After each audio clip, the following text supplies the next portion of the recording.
I was with him when he rode into town, and the crowds gathered round him like a king.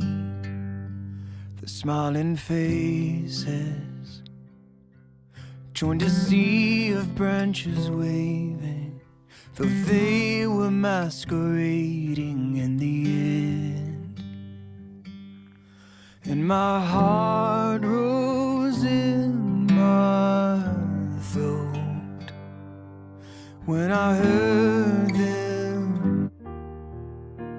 오늘 우리에게 주신 하나님의 말씀은 히브리서 5장 8절에서 10절과 시편 37편 23절에서 24절 말씀입니다. 그는 아드님이시지만 고난을 당하심으로써 복종을 배우셨습니다. 그리고 완전하게 되신 뒤에 자기에게 복종하는 모든 사람에게 영원한 구원의 근원이 되시고 하나님께로부터 멜기세덱의 서열을 따라서 대제사장으로 임명을 받으셨습니다. 우리가 걷는 길이 주께서 기뻐하시는 길이면 우리의 발걸음을 주께서 지켜주시고 어쩌다 비틀거려도 주께서 우리의 손을 잡아주시니 넘어지지 않는다. 오늘 이 말씀에 많은 은혜 받으시기 바랍니다.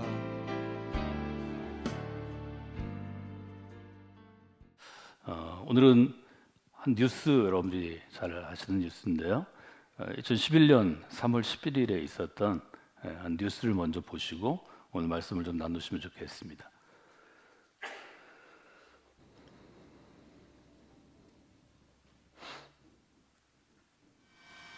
최고 높이 10m, 눈앞에 펼쳐진 엄청난 지진 해일은 영화가 아니라 실제 상황이었습니다.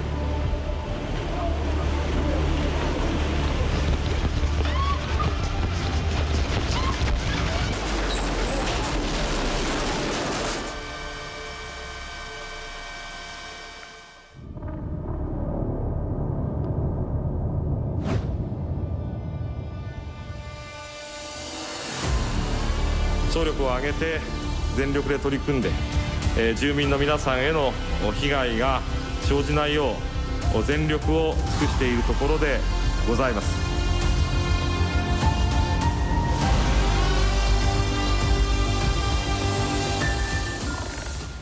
2011년 3월 11일 오후 2시 46분이었는데요. 가장 강력한 지진, 진도 9.0의 대지진이 일본의 동북부 연안을 강타했습니다. 그 사건과 그 사고의 어려움들은 뉴스를 통해 세계로 금세 나갔는데요. 지진에 이어서 이제 해변에 파도죠, 쓰나미가 밀려왔습니다. 그 최고 높이가 15m에 이르는 쓰나미가 밀려와서 특별히 해안가의 도시들, 해안가의 조그만 어촌들은 초토화가 되었습니다. 여러분이 그날 모습들을 다시 한번 기억해 보시면 좋을 것 같습니다. 일본이 경험한 최악의 상황이었고 또 우리가 해변가 혹은 섬나라가 경험할 수 있는 최악의 상황이 그날 있었습니다. 무엇보다 그곳에는 후쿠시마 제1원전 발전소가 있었고 발전소가 폭발을 일으켜서 그 후유증이 언제까지 계속될지는 우리가 아직 모르는 엄청난 재난이 일본에 덮친 것을 여러분이 기억하실 수 있습니다. 사고가 일어났던 원전에서 가장 가까운 한 4km 정도 떨어진 곳에 한 교회가 있었습니다. 제1성서 침례교회라는 교회였습니다. 아시는 것처럼 일본은 교회가 굉장한 마이너리티, 사회의 비주류이고 또 사람들이 신앙생활 잘 하지 않기 때문에 교회는 적은 수의 성도들이 있습니다. 사고가 난 그 시간에 이제 교회를 이끌어가는 담임 목사님이 사실은 중요한 결정들을 바로바로 내려야 하는데 마침 도쿄 근교에 있는 신학교 졸업식에 참여해야 됐기 때문에 교회를 비운 상태였다고 합니다. 사토 아키라 목사님이라는 분이었는데 이분은 신학교 졸업식장에서 이 비고를 듣게 되었습니다. 졸업식장에 주저앉아서 그는 탄식했다고 합니다. 이제 모든 것이 다 끝났구나. 내 평생의 노력, 내 목회가 이렇게 끝나는구나. 내 인생도 우리 교회도 물거품이 되어버리는구나. 그는 이렇게 탄식하고 그만 절망 가운데 있게 되었다고 합니다. 이 교회는 목사님이 아주 잘 목회하고 또 교인들과 이끌어서 지난 3년간 교회를 새로 짓는 건축하는 귀한 일을 이제 마치고 새로운 기대와 희망을 가지고 이제 새로운 교회를 꿈꾸며 나아가는 그 시기에 있었습니다.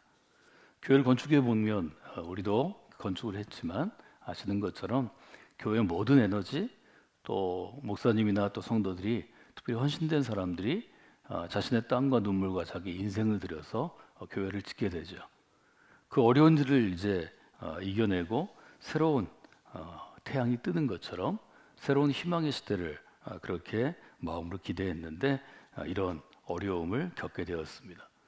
다행히 교회에는 이제 부교역자가 남아 있었는데 교회에 남아있던 부목사님이 신속하게 사고가 일어나자마자 전체 교인들이 등록한 교인들이 한 150명 정도 되는데 일일이 다 전화를 했습니다. 전화가 안 되는 사람이 더 많았고 절반가량의 교인들이 연락이 되었다고 합니다. 이 부목사님이 굉장히 좀 빨리 판단을 내린 것 같아요. 그래서 교인들에게 집에 차가 있으면 어떤 종류의 차든지 다 가지고 교회로 모여라, 이렇게 아주 긴급한 명령을 내렸고 교인들이 15개 정도의 차량을 가지고 교회에 모였습니다. 살아남은 사람들이었죠. 이들이 빨리 탈출을 해야 됐기 때문에 그날 눈보라가 저녁에 쳤는데 눈보라 치는 산을 넘어서 이제 임시 피난민 캠프에 도착하게 되었습니다. 가는 도중에 4명의 교인이 사망했습니다. 캠프에 도착한 다음에 이제 이들이 새롭게 삶을 시작해야 되는데 굉장히 어렵고 또 힘들었다고 합니다. 사토 아키라 목사님이 얘기한 것처럼 모든 것이 끝난 것 같은 상황이었는데 그때 그들이 새롭게 배우는 일들이 시작되었습니다. 가자마자 이제 교인들이 손을 잡고 예배드리기 시작했고 또 피난민 캠프 가운데 모자란 중에도 이제 여러 구호문들이 들어오면서 이제 음식을 나누고 옷을 나누게 되었고 또 교회들의 도움으로 이들은 캠프를 떠나서 선교사가 운영하는 리트리트 캠프라고 우리가 볼 수 있죠. 우리가 수련회를 하는 그런 수련장으로 이제 옮기게 되었습니다.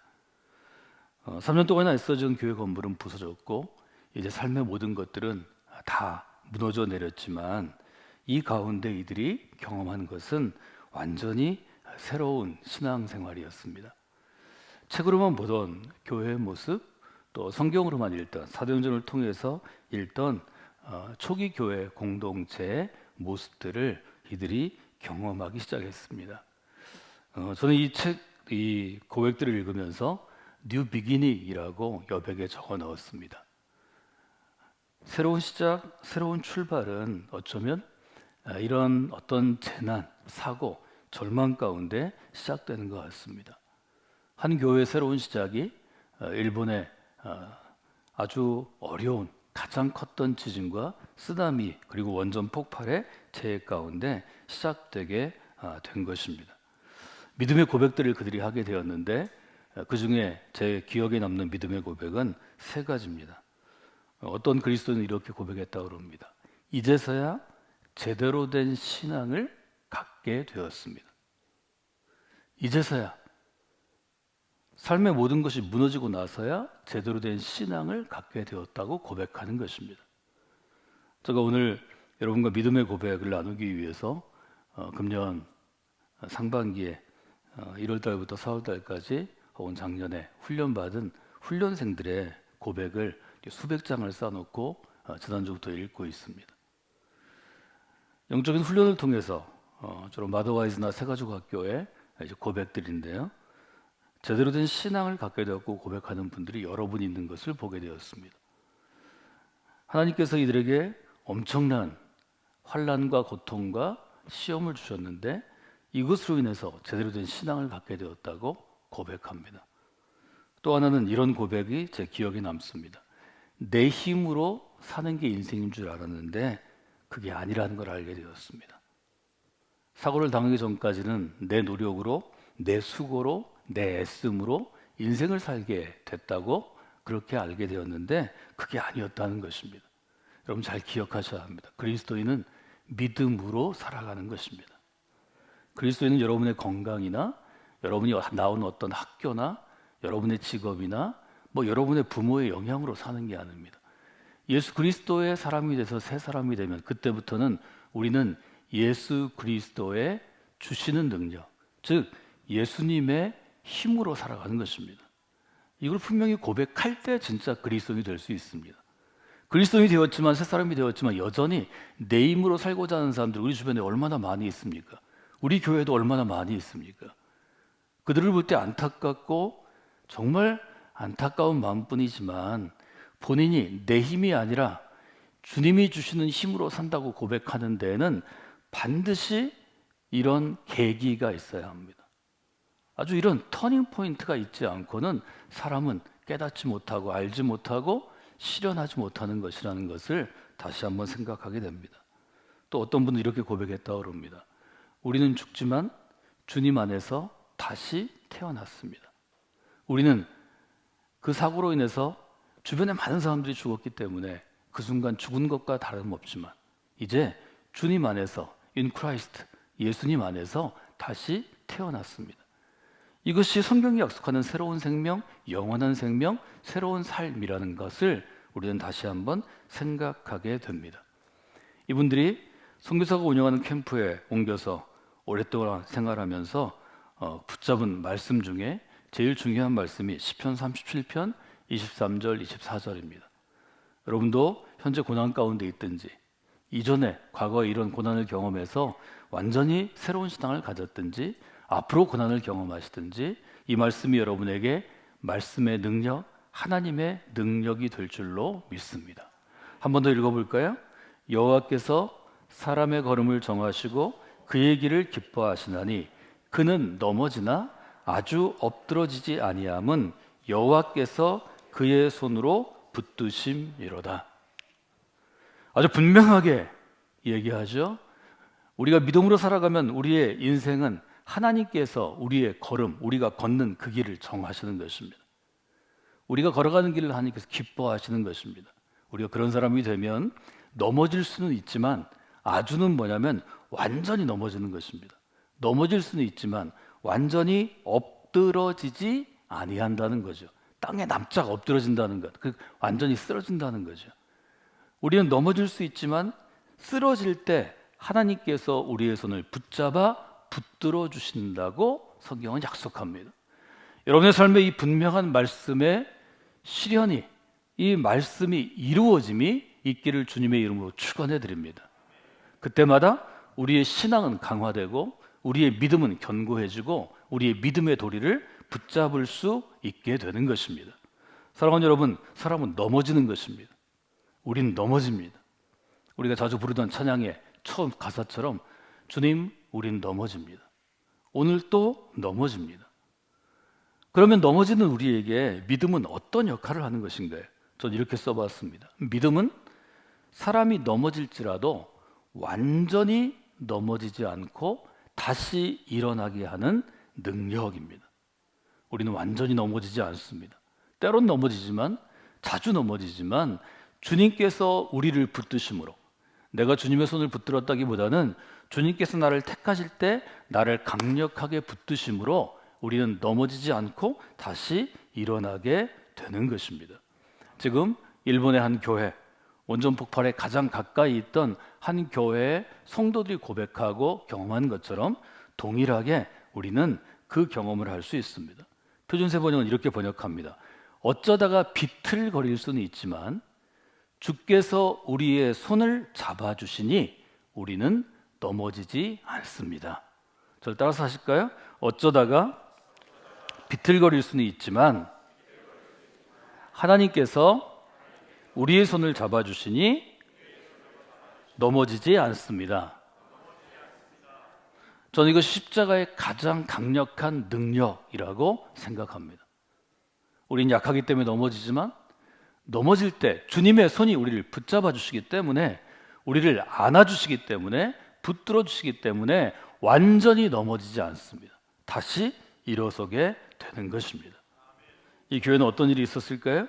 그 어려운 가운데 9명이 그저 뜨뜻미지근하게 교회를 바라보던 사람들이, 신앙이 없던 사람들이 새롭게 결단하고 세례를 받게 되었습니다. 9명이 세례를 받게 되는 것이니까 별로 많지 않은 것 같지만, 여러분들이 이분들 사진을 다시 한번 보여주시면 아이들까지 해서 5, 60명 있는 공동체입니다. 9명은 굉장한 결실입니다. 지금 저 사진이 피에 나와서 선교사 캠프에서 기념으로 찍은 사진이었고, 이들이 다시 돌아갈 수 있도록 국가가 허용한 다음에 원래 있던 교회에서 60km쯤 떨어진 곳에 다시 교회를 짓고 새로운 교회를 나가게 됐다, 또 만들게 됐다는 소식을 우리가 듣게 됩니다. 제가 그 책을 오래전에 봤기 때문에 저희 교회 지을 때 이 책이 어디에 있는지를 찾을 수가 없어서 사진 자료를 더 여러분에게 보여드리진 못하는데, 기적의 무대가 된 교회라는 짧은 책자를 이들이 발간하게 되었습니다. 고난도 하나님께서 허락하셨다, 이렇게 고백하는 것이 우리의 믿음이라면, 하나님이 고난을 허락하셨을 때는 그 이유가 있을 것입니다. 이스라엘 사람들은 하나님께서 허락하신 고난을 그렇게 생각했습니다. 고난을 당하기 전에는 내가 그릇 행하였더니 이제는 주의 말씀을 지키나이다. 고난을 당하기 전과 당하기 후를 이스라엘 사람들은 그렇게 구분한 것 같습니다. 고난을 당하기 전에는 나는 그릇 행하는 사람이었습니다. 여기 그릇 행한다는 것은 어떤 것인가요? 하나님이 기뻐하시는 길에서 벗어났다는 거죠. 하나님이 기뻐하시는 길에서 멀어졌다는 거죠.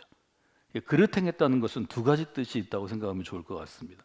우리가 걸어가야 할 인생의 길이 있는데 이 길에서 벗어나는 것입니다. 이 길로부터 멀어지는 것입니다. 이것이 그릇 행한 거죠. 근데 고난을 당한 다음에는 어떻게 되었냐면, 고난을 당한 다음에는 주의 길을 지키는 자가 되었습니다. 주의 말씀을 지킨다고 이렇게 표현되어 있는데, 이때의 말씀은 율례, 교훈, 혹은 말 그대로 토라, 용어 그대로 토라입니다. 주님의 길을 지키는 사람이 되었다는 것입니다.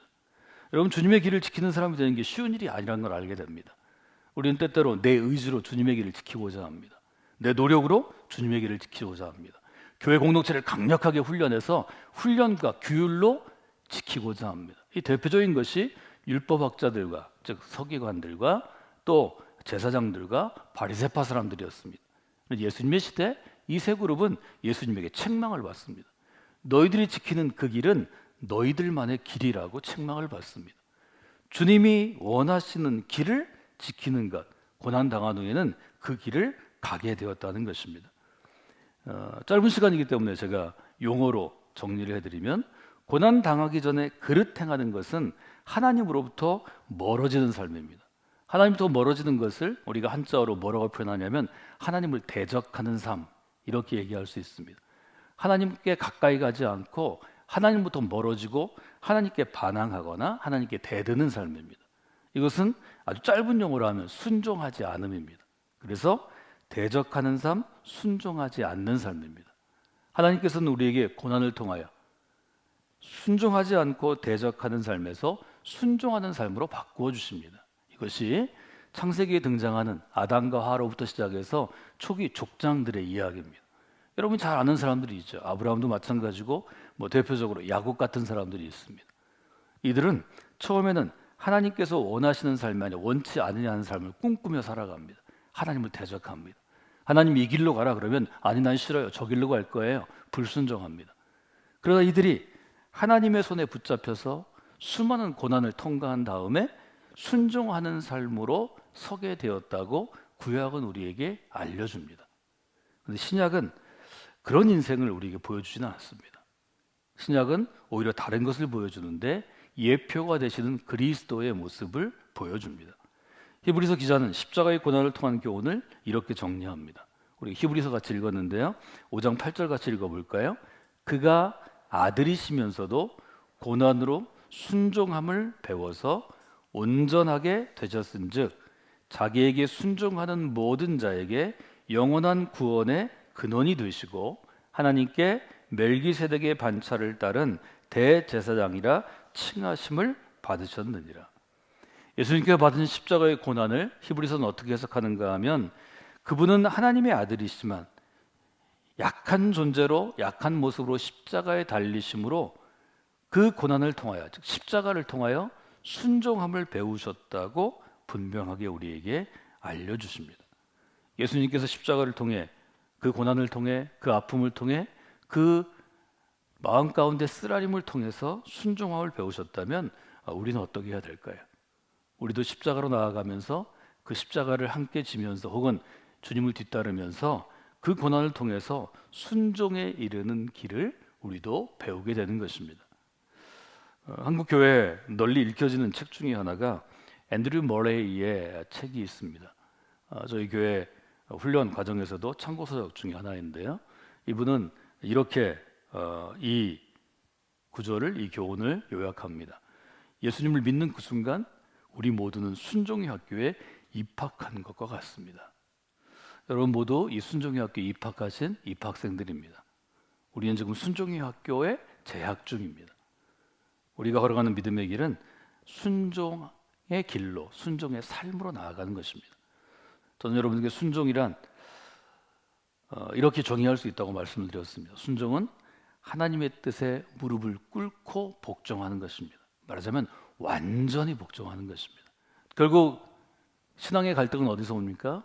나의 뜻을 성취할 것인가 아니면 하나님의 뜻을 따를 것인가입니다. 우리 안에서 옛사람은 나의 뜻을 성취하려고 하고 새사람은 하나님의 뜻을 따르자고 우리에게 권면합니다. 이 갈등이 아주 크죠. 그래서 바울이 얘기할 때 옛사람과 새사람이 갈등하고 있는 것이 우리의 마음속이다, 이렇게 아주 분명하게 우리 내면 세계를 그리고 있습니다. 순종의 궁극적인 목적, 하나님이 우리를 순종으로 훈련하시는 궁극적인 목적은 하나님의 뜻을 따름으로 하나님의 뜻을 이루는 사람이 되기를 원하는 것입니다. 예수님께서도 기도하셨죠. 마지막 기도, 여러분이 아시는 단동산에 올라가서 기도하실 때 예수님 이렇게 기도하십니다. 그들을 떠나 돌 던질 만큼 가서 무릎을 꿇고 기도하되 아버지여, 이것이 아버지의 뜻이거든 이 잔을 내게서 옮기시옵소서. 그 다음이 더 중요하죠. 같이 읽어볼까요? 그러나 내 원대로 마시고 아버지의 원대로 되기를 원하나이다. 이 앞부분은 좀 할 수 있으면 이것을 피할 수 있으면 제가 피할 수 있으면 좋겠습니다 하는 아주 순전한 예수님의 한 마음이고, 그러나 정말 이것이 아버지의 뜻이라면 내 원대로 내 뜻대로 하지 마시고 아버지의 뜻대로 되기를 원하나이다. 그래서 우리는 십자가를 예수님께서 아버지의 뜻을 이루고자 걸어가신 순종의 징표로, 순종의 아이콘으로 우리가 볼 수 있죠. 그런 점을 여러분들이 보시면 좋을 것 같습니다. 오랜 시간 신앙생활을 하고 여러분들이 이런 고통이나 고난을 다루고 이르는 결론이 있습니다. 하나님의 뜻을 구하고 그 하나님의 뜻을 알고 그 하나님의 뜻을 따르는 것이 우리의 인생에 있어서, 우리 믿는 믿음의 삶에 있어서 얼마나 중요한지를 여러분이 점점 성숙해질수록, 또 오랫동안 신앙생활에서 익어갈수록, 나이 들어갈수록 여러분들이 배우게 되고 알게 될 것입니다. 할 수 있으면 여러분이 조금 더 일찍 이것을 알고 이대로 살아가면 여러분의 인생의 가운데 토막을 제가 하나님께 드리라 하는 이야기를 해드렸는데, 더 귀하게, 더 많이, 더 아름다운 곳에 쓰임받을 수 있는 기회가 많이 늘어나는 것입니다. 저 여러분이 그런 하나님 앞에서 좀 지혜로운, 하나님의 지혜를 가진 그런 인생이 되시기를 주님의 이름으로 축원해 드립니다. 오늘 우리가 고백할 것은 바로 그것입니다. 하나님, 내가 지금 경험하는 인생의 어떤 고난이나 어려움들이 순종의 학교에 들어가는, 순종의 훈련을 받는 시간인 것을 압니다. 제게 힘 주시고 제게 믿음 주셔서 이 고난을 통과한 다음에는 제가 더 순종하는 하나님의 사람으로 서게 하여 주시옵소서. 여러분이 고백할 때 하나님께서 이 고난 주간 여러분의 내면 세계를, 여러분의 영혼을, 여러분의 믿음을, 그리고 여러분의 삶을 붙잡아 주시고 다듬어 주시리라 믿습니다.